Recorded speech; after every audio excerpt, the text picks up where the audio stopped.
Assalamualaikum warahmatullahi wabarakatuh. Perkenalkan, nama saya Siti Rahma. Saya dari Pendidikan Vokasional Teknik Mesin. Saya di sini akan membahas mengenai implementasi pembelajaran luring metode di masa pandemi. Pengertian luring metode.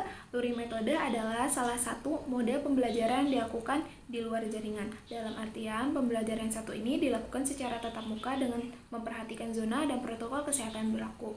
Metode ini sangat pas untuk para pelajar yang berada di zona hijau dan zona kuning, terutama dengan protokol ketat new normal. Dalam metode yang satu ini, siswa akan diajar secara bergilir, shift model, agar menghindar kerumunan. Model pembelajaran luring disarankan oleh Kemendikbud untuk memenuhi penyampaian kurikulum agar tidak terlalu sulit saat disampaikan kepada siswa. Selain itu, pembelajaran yang satu ini juga dinilai cukup baik bagi mereka yang kurang atau tidak memiliki sarana dan prasarana yang mendukung untuk sistem pembelajaran secara daring.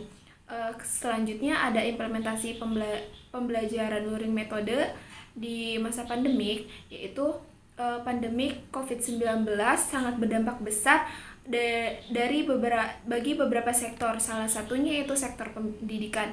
Hingga saat ini belum ada kepastian kapan sekolah akan dibuka sehingga pembelajaran masih menggunakan media daring. Tetapi tidak banyak juga sekolah yang berani mengambil resiko untuk pembelajaran tatap muka walaupun tetap melaksanakan protokol kesehatan seperti memakai masker, mencuci tangan, membawa bekal sendiri, dan pengurangan jam pelajaran dan social distancing. Hal ini atas dasar dari kebijakan Kemendikbud bersama Kementerian Kesehatan, Kementerian Agama, dan Kementerian Dalam Negeri pada akhir bulan Juni 2020, ketentuan pembukaan kembali sekolah tatap muka dibedakan menjadi 3 zona. Ada zona hijau, zona merah, dan zona kuning.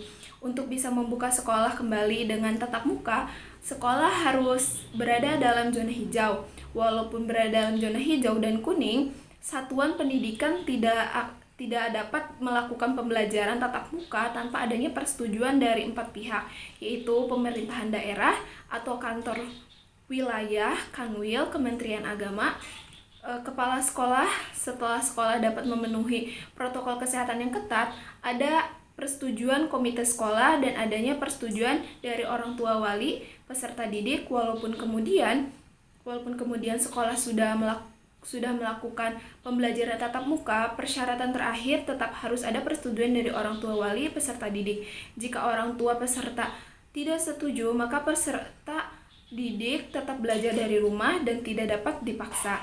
Sebelum melaksanakan pembelajaran luring, para guru itu harus menyiapkan RPP, menyiapkan bahan ajar, pembagian kelompok belajar, jadwal dan penugasan, kemudian mengirimkannya ke peserta didik atau orang tua atau wali. Kemudian memastikan semua peserta didik telah mendapatkan lembar jawaban dan penugasan. Guru dan peserta didik juga bertemu untuk menyerahkan jadwal dan penugasan, diwajibkan melaksanakan protokol kesehatan pencegahan COVID-19. Jadwal dan penugasan diambil siswa sekali seminggu di akhir minggu atau disebarkan melalui media komunikasi yang telah disediakan. Pembelajaran luring atau tatap muka dilakukan secara bertahap dengan syarat 30-50% dari standar peserta didik per kelas. Untuk SD, SMP, dan SMA dengan standar awal itu 35-40 peserta didik per kelas, dikurangi menjadi 20 peserta didik. Begitupun jumlah harian dan jumlah belajar menjadi dikurangi. Dengan sistem bergilir rombongan belajar shift yang ditentukan oleh masing-masing satuan pendidikan sesuai dengan situasi dan kebutuhan. Dan peserta didik juga yang mendapatkan gilir shift belajar di sekolah, mereka akan melakukan pembelajaran di sekolah. Sedangkan para peserta didik yang tidak mendapatkan giliran shift belajar di sekolah, mereka akan tetap belajar di rumah dengan sistem daring. Untuk presentasi yang masih melakukan pembelajaran luring itu kurang lebih itu 98%. Selanjutnya ada kelebihan dan kekurangan dari pembelajaran luring metode di masa pandemik. Kelebihan dari pembelajaran luring metode di masa pandemi yaitu para peserta didik memungkinkan mencapai target belajar yang spesifik. Peserta didik dapat mendalami materi yang telah dipelajari. Peserta didik dapat mengklasifikasi tujuan pembelajaran.